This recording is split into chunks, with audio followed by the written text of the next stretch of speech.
பேர் மக்கள் இப்படி இருக்கிறாங்க, மக்கள் எதற்காக ஓட்டு போடுறாங்க, மதத்தை பார்த்து ஓட்டு போடுறாங்க, ஜாதியை பார்த்து ஓட்டு போடுறாங்க அப்படின்னு எழுச்சியாக பேசினாங்க. ஆனால் என்னுடைய கன்னியாகுமரி மாவட்ட மக்களை பார்க்கும் பொழுது எனக்கு ரொம்ப பாவமாக இருக்கும்.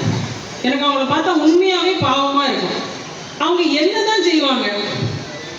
காலையில் எழுதுனா பெண்கள் அப்படின்னு எடுத்துக்கிட்டோம்னா, மீனவர் குடியிருப்பு பகுதியில் இருக்கும் பெண்களுக்கு அவங்களோட பிரச்சனைகள், காலையில கணவர் கடலுக்குள் போனார் என்றால் அவர் திரும்பி வருவாரா மாட்டாரா, வரும்போது நான் என்ன செய்ய வேண்டும் அப்படிங்கிற அவங்களுடைய அந்த பிரச்சனைகள். அதே வேளையில சமவெளி பகுதியில் இருக்கக்கூடிய பெண்களுக்கு அன்றாடம் அவர்கள் சந்திக்கும் பிரச்சனைகள் ஏராளம்.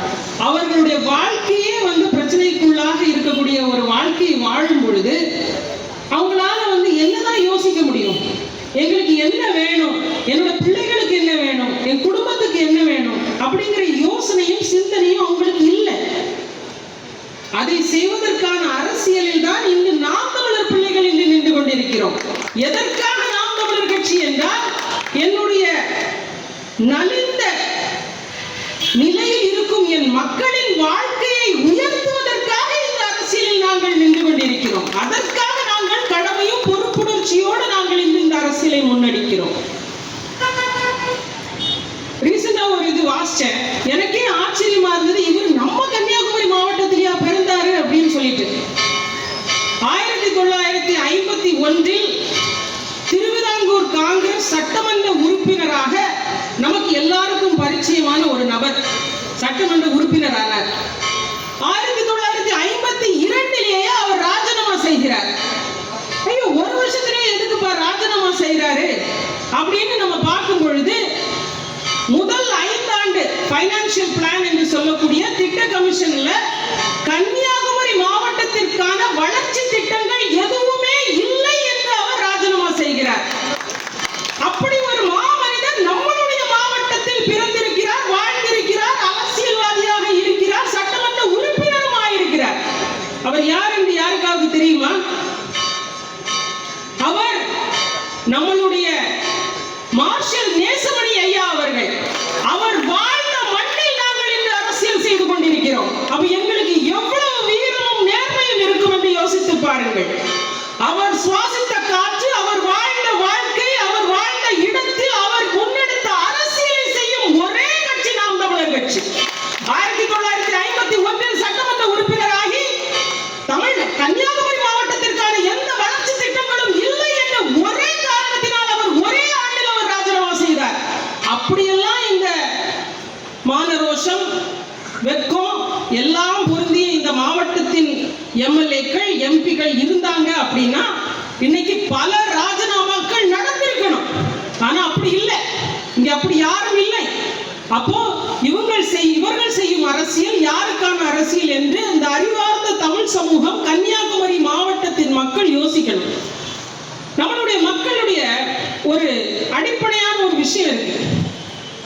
யோசிச்சு பார்த்தோம் அப்படின்னா, ஏன் இவங்க ஒரு அறச்சீற்றமே இல்லை?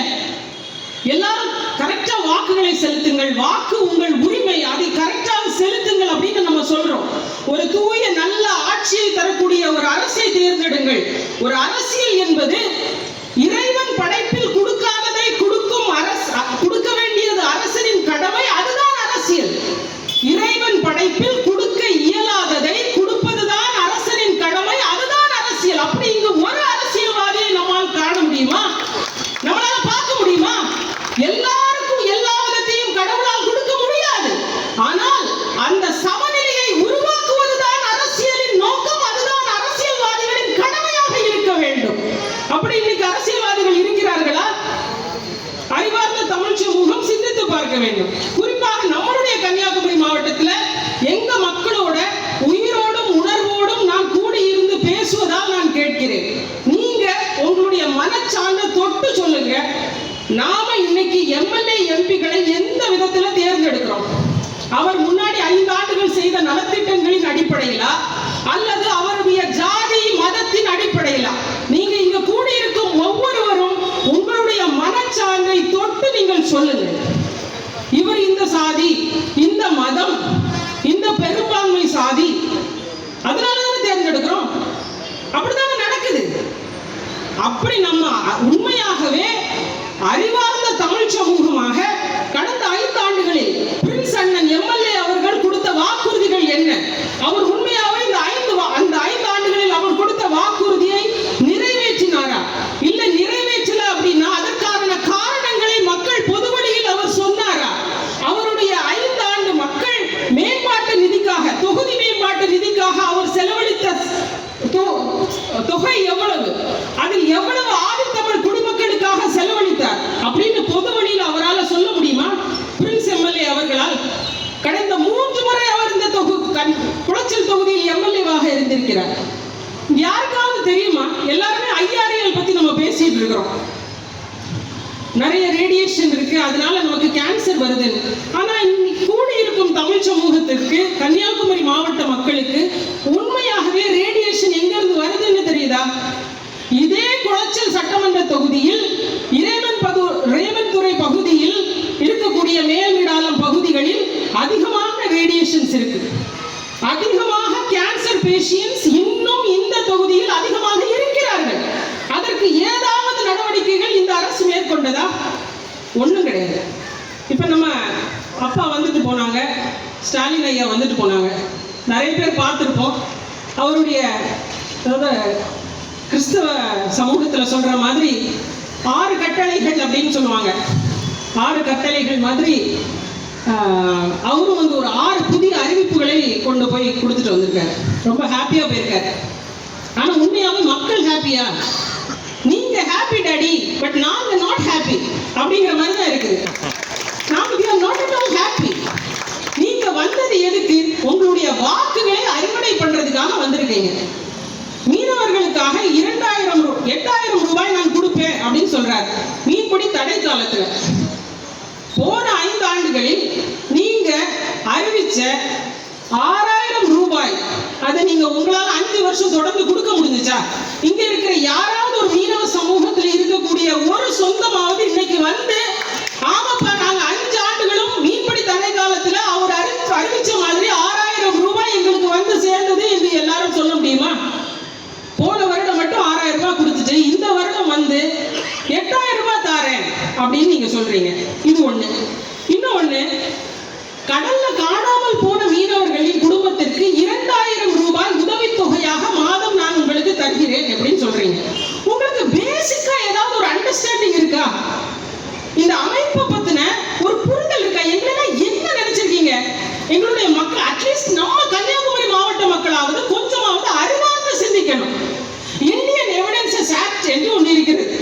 அதில் செக்ஷன் 108 சமவெளி பகுதியில் நிலத்தில் ஒருவர் காணாமல் போய்விட்டார் என்றால் 7 வருடத்திற்கு மேல் அவர் கண்டறியப்படவில்லை என்றால் அவரை இறந்ததாக அறிவிக்கலாம் என்கிறது சட்டம். அது நிலத்துல. கடலுக்கும் அதை நீங்க எப்படியா பொருத்தி பாக்குறீங்க?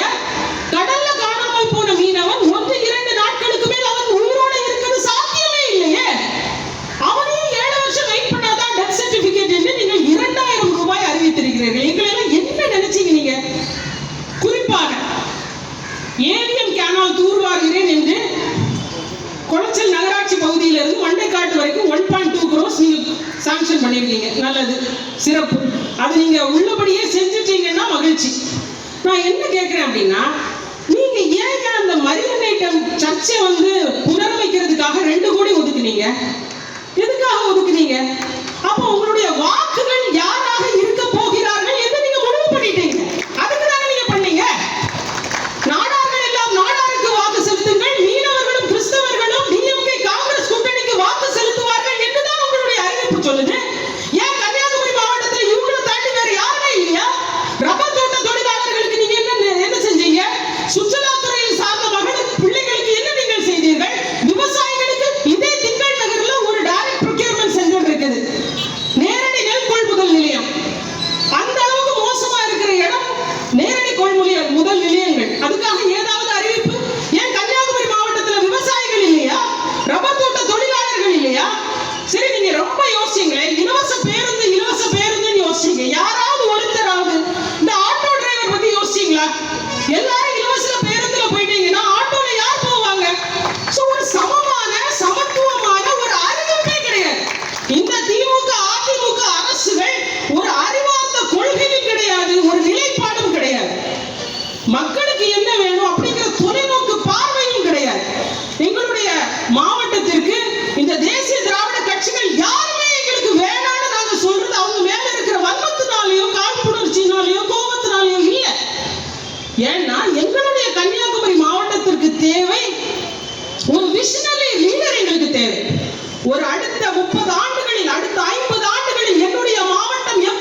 வளர்ச்சி இல்லாத இருக்கும் பொழுது எனக்கு எதற்கு பதவி என்று சொன்னார்.